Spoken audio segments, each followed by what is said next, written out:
Spectrum Sports 360, driven by your local Honda dealers. Tonight on Spectrum Sports 360, Dan Mullen, new man in Gainesville, as the Florida Gators choose their next head coach. The story and your reaction tonight. So where does that leave Scott Frost? Did the UCF coach snub Gator Nation? What now for one of college football's hottest coaching candidates? And a record-setting day for Julio Jones as the Buccaneers are burned in Atlanta by the Falcons. Highlights and reaction from today's loss. Spectrum Sports 360, ready to roll. Here we go.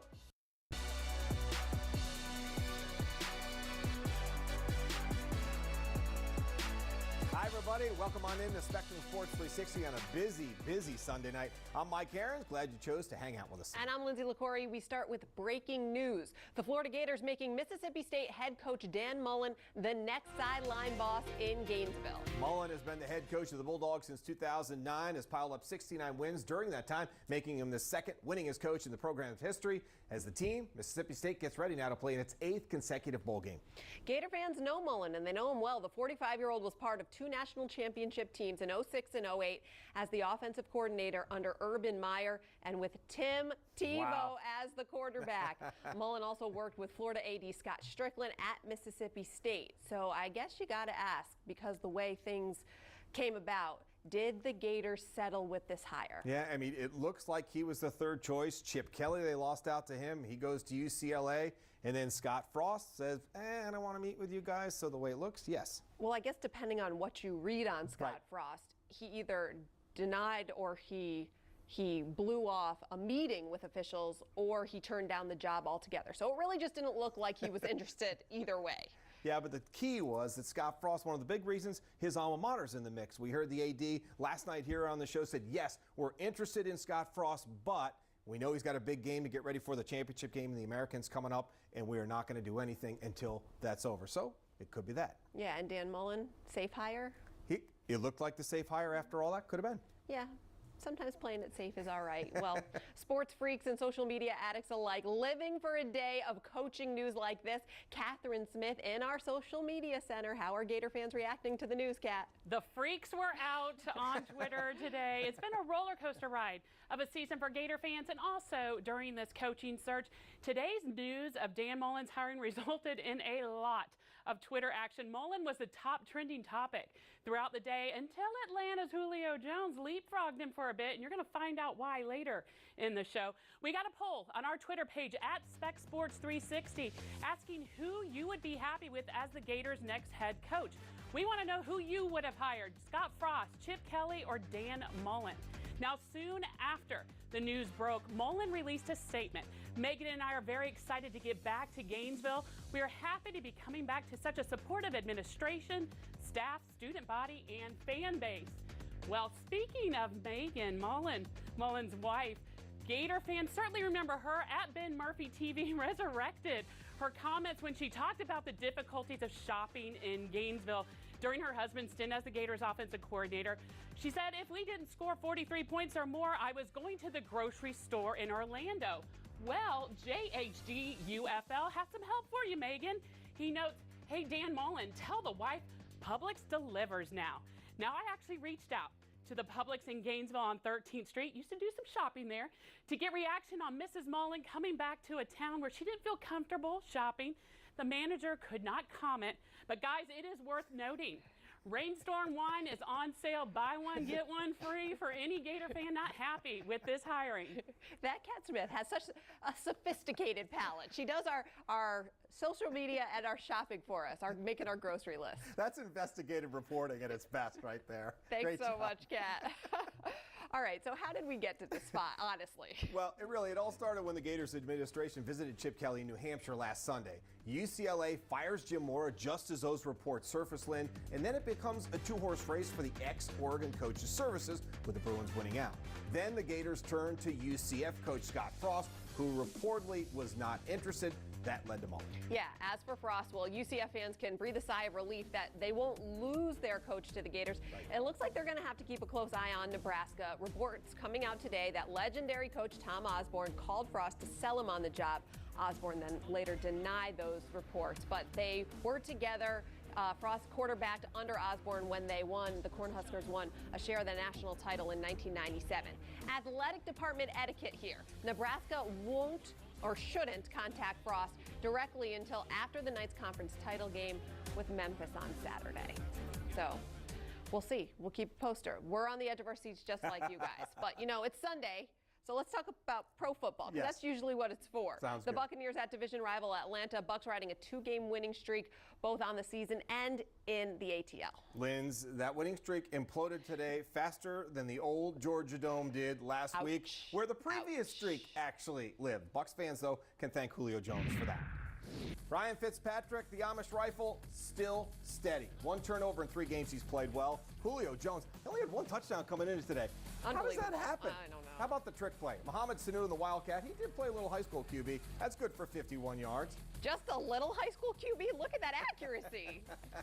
Later, Jones, the catch from Matt Ryan. He's going to dive for the pylon. 253 yards, most ever by a receiver against the Bucs. But more importantly, a boatload of fantasy points, Cha-ching. folks. 2010 Falcons at the head. Third quarter, Bucs down 21, making a little comeback. Doug Martin out with a concussion. That's Peyton Barber, 2 yards. And then in the fourth, Barber again. Weirdest stat line ever. 5 carries for 7 yards, but 2 touchdowns. Bucs within 7. But the Bucs defense again, they just get gouged. Tevin Coleman, super easy run, 14 yards. Bucs fall to 4-7 after the game. Head coach Dirk Cutter asked about officially not being able to improve on last year's 9-7 campaign. I tend to look at it as week to week, and I mean I'm really disappointed in today. And you know, as far as evaluating a season, you do that at the end. But you know, we didn't get it done today, and they're not canceling the rest of the season because we aren't going to have a better record. I mean, you're going to keep playing, and so you know, we have to figure out what we're going to do next week in Green Bay. Well, I think we're all professionals. You know, we're all out here. You know, we want to win. That's what we want to do, play for each other and win. And I appreciate and respect the guys I'm out there with in the huddle, you know, and I think, you know, it's never fun to lose, but the fight that those guys show every week, you know, I'll always appreciate and respect that. Linz, bring back the beard, you'll bring back the winning streak. As for Jameis Winston, Cutter said he will be reevaluated tomorrow at One Buck Place. Dolphins also entering Sunday 4-6. Matt Moore drawn the tough assignment against New England. Here we go. There it is. Miami at New England. Just another ho-hum day for Tom Brady. 4 touchdown passes, 2 to Rob Gronkowski. That means 2 Gronk spikes. Gronk. More trying to bring the Dolphins back. Kenyon Drake for the touchdown cuts the lead to 28-17, but Moore just a rough day. Sacked 7 times, 2 picks. Patriots win 35-17. Dolphins have lost 5 in a row, their longest losing streak in 6 years. Mike. Wow, they got off to a great start, too. The Jaguars took over first place last week. Tennessee beat the Colts in one of the early games, so the Jags needed to take care of business against Arizona to hang on to the top spot in the AFC South in the late game. Blast from the Jags pass. Who's that? That's Blaine Gabbert, quarterback now for Arizona with Carson Palmer out. 16-10 Cards when hashtag Saxonville strikes. Calais Campbell, the scoop, and you know where the big fella's going. He goes in for the score. Jags would take a 1-point lead, but it didn't last long. Here comes Gabbert on the ensuing drive. Want to talk about a deep ball? Jerron Brown, a little open? Yeah, way open. That's the touchdown. Cards score the 2-point conversion, 24-17. The Jags respond. Blake Bortles was working himself to be up AFC Offensive Player of the Week. 17-yard score. This was his second rushing touchdown of the day. Woo, fancy. He kicks that one into the stands. He threw the first one into the stands. That's about $500 worth of balls in there. Stays that way until the very end. Phil Dawson, 42 years old, still enough to hit from 57 yards out for the win. Tough loss for the Jags. They fall to 7-4, but still in position for a wild card spot. Lindsay? The Greg Schiano disaster at Tennessee, plus a little Canadian football, eh? Here's the 360.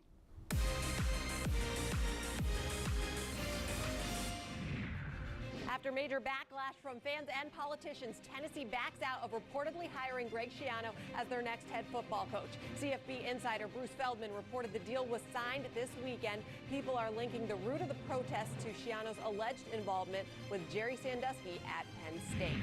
At 7 and 5, Texas A&M will go bowling, but their head coach will not.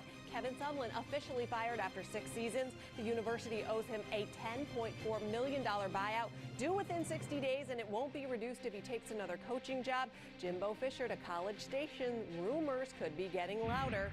Grey Cup, the CFL championship. Former Plant and FSU superstar James Wilder Jr. trying to stay warm in that snow. The Rookie of the Year with 1 touchdown. He gets a ring. His Toronto Argonauts beat Calgary 27-24. UCF St. John's playing for 3rd place in the Advocare Invitational at Disney. The Knights lose a heartbreaker, 46-43. UCF missed 2 3-point tries in the final seconds. Just 1 for 13 from deep. The Knights shot just 26%. It's their 2nd straight loss. And that's the 360. Hey, well, we're just heating up here tonight on Spectrum Sports 360. Stick around, the latest college football polls are on the way. And the 620 boys make their Sunday appearance in the face-off circle. Ronnie and T-Crass talking Bucks. Where should the blame lie for a losing season? Don't want to miss what they have to say. But first, here's Diane Kasmerick with tomorrow's golf forecast here on Spectrum Vegas Now. Linz, I'm going to send it over to you because we got to get these guys out of here. They're ready to go. Yeah, but can't they stay just a little longer, Mike? It's so much fun. We get a front row seat. Love when they stay, even though they got to be up at 4 a.m. Well, lucky we got to go to a break. But when we come back, we ask Gator fans which head coach would have made them the most happy. The results are in. And coming up, another check of the weather right here on Spectrum Bay News 9 with Diane.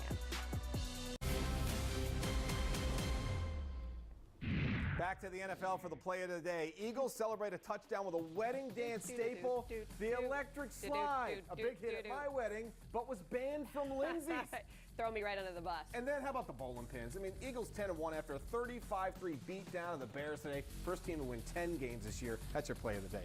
All right, we did have dancing at my wedding. The new school cha-cha slide. All right, new school. Okay. How about that? All right, well, the only thing better than new coaches getting hired is the reaction to new coaches getting hired. Kat, how did our social media poll play out? Well, I got to tell you, it's electric, guys. Sorry, I had to get that. We asked on our Twitter page, who would you be most happy with as the Gators head coach? Look who's pulled ahead. 38% say Dan Mullen, 37% Scott Frost, 25% Chip Kelly. We had a couple comments too. Phil Jennings replied, how about Dirk Cutter? I hear he might be available. Ouch. And the prodigal fail son, great name. The breaks fingers smashing the Scott Frost option. Back to you guys.